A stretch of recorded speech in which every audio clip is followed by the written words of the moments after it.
Welcome to another edition of Northern Business Leaders in association with the professional services firm Deloitte.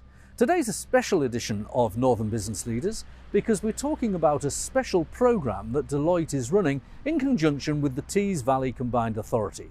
It's called the Time for Change programme and helps business owners grow their businesses with a combination of advice and peer-to-peer support. Today we're at Wilkinson Landscapes, which is just near Teesside Airport in Tees Valley. It's a family-owned business of 41 years standing. Let's talk to the owner and find out how the business is doing. This is Simon Wilkinson. He's the owner of Wilkinson Landscapes. Simon, it's 41 years old. You don't look as though you've been working in it 41 years. No, I haven't. My dad and my uncle started the business in 1981 and I recently took over just over a year ago. Now, you've obviously taken over a family-owned business that's done very well, but do you have ambitions for it? Do you want to take it further? Oh, absolutely. I mean, I think it's always important in business to never sit still because you will fall backwards. I have big dreams and ambitions of making it bigger and hopefully they succeed. Tell us about the background then. When did your dad found it and how has it grown? What's been the background? So my dad started the business full-time in 1981. Prior to that he had a small gardening round on the side to a full-time job, and obviously the success of that gardening round led to the idea of let's make this my career. Obviously that worked fantastically, won lots of awards, done some fantastic projects, and the business has always been built on a focus on quality, not just in product but in the service that the customers receive, and we are a business that really care. And I think that's very important. We're surrounded by plants and it's like a very large nursery. So tell us about this side of the business. So this side of the business was started shortly after the landscapes. My dad used to do some market gardening. He used to have a stall in Darlington selling some plants. And then things, grew. We started supplying some of the other centres in the area. And then roughly 20 years ago, made a decision to actually expand this into the retail market and start offering our plants to everybody. And we've slowly built on it as the years have gone by. And that leads to the other side of the business, because although you can come and buy plants for your garden at this centre near Teesside Airport, it's only one half of the business, isn't it? Yeah, that's correct. I mean, we're high-end domestic gardeners, so what that means is we focus on quality products, quality service, and we take it right from the drawing board all the way to the end result and beyond. We want to look after our customers even after they've completed, whether that be an advice or some aftercare. It's all part of what we do out in the landscapes.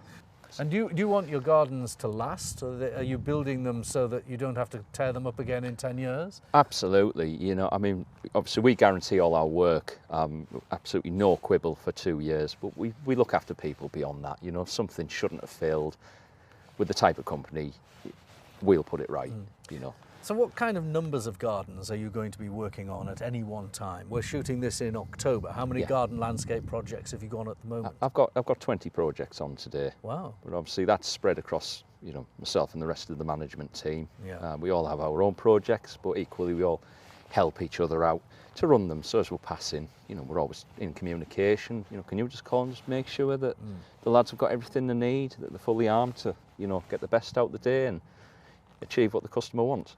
So you've got a garden centre here and you've got a landscaping business, both 41 years old.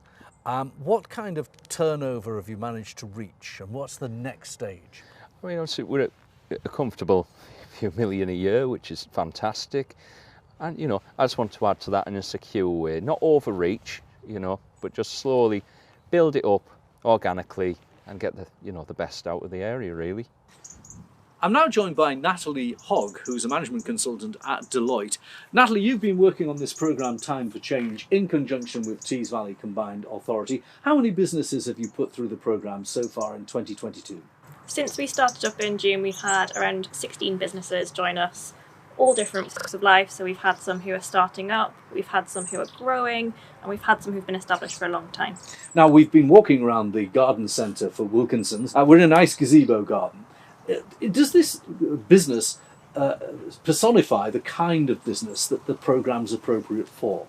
Absolutely. So we've had people who've come in when there's been a change in leadership, and that's exactly the kind of business that we want. We want to help guide people through different leadership and management challenges, and help them grow for the better with their business. We've heard in 2022 governments, Liz Truss's government and now Rishi Sunak's government, talking about the importance of growth, but this is growth where it really matters, in small and medium-sized enterprises. What kind of things is the programme teaching and encouraging to help businesses grow? So we focus on a few different things from the end-to-end business process, starting with culture and values for those who are in their infancy and haven't yet established. We then tackle some areas around leadership, skills that leaders really need to know in today's environment and their businesses. We also focus a bit on developing a high-performing team. So all those sorts of things to make sure you've got a well-rounded understanding of business. That's quite interesting because although Deloitte is known as an accountancy practice, none of the things you've talked about are about adding up or quadratic equations or working out VAT. They're more about the principles of business leadership. Yes, absolutely. And there's a few different areas that we've really honed in on, especially because of the change in environment since COVID. So things like changing customer expectations, how you can respond as a business, also things like staff retention. So we know we've been working through a difficult time with staff. It's been a massive employees market, and employers have sometimes found it hard to get staff in and retain them. So that's a big thing we've been tackling on this masterclass programme. Now, of course, a lot of people in business have some money, but they are poor in terms of time. So what kind of commitment is this Time for Change programme going to involve? So we have spread this programme across a matter of months, so that it's a time commitment that is as limited as it can be and gets the value. We have done masterclasses once a month, and that is dispersed with some coaching support as well, so we can make sure that when the businesses aren't attending the masterclasses, they're still getting a little bit of support and they can test some ideas and thinking. The programme has run in 2022, 16 businesses obviously helped. Is there an idea to run it again? Yes, so we are running a third cohort starting in January, which we're very excited for. We'll be taking some of the learnings from the first and the second cohort.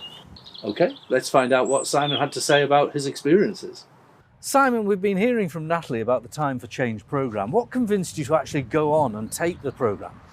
It just sounded like an interesting programme which would have a benefit to me and the rest of the business. So I would always look to something like that. But people who own businesses quite often don't think they ever have to learn anything. They're always at the top, they know best.